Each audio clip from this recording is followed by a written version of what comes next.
Здравствуйте, уважаемые зрители и подписчики канала. С вами Екатерина. Напомню, я логопед, работаю с нарушениями речи и глотания у взрослых пациентов после мозговых катастроф. В предыдущем ролике говорила о том, что кашель – это защитный механизм, который препятствует попаданию пищи и жидкости в дыхательные пути. Поэтому сегодня рассмотрим еще один из возможных вариантов выполнения упражнения «Кашель». Все упражнения можно найти в методическом пособии «Дизартрия, апраксия, дисфагия», с автором которого я являюсь. Итак, условия выполнения упражнения следующие.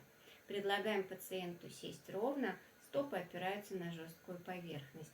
Рот закрыт.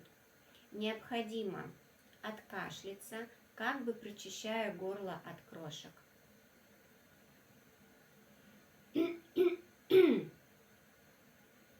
Важно! В процессе выполнения губы и зубы сомкнуты. Выполняя данное упражнение, мы восстанавливаем, активизируем мышцы, которые, с одной стороны, способствуют более эффективному продвижению пищи и жидкости в направлении пищевода, а с другой стороны обеспечивают безопасное глотание. Я рекомендую выполнять упражнение 4-6 раз до и после еды. В процессе приема пищи при необходимости данное упражнение также может быть полезным. Будьте здоровы! Спасибо за внимание! До новых встреч!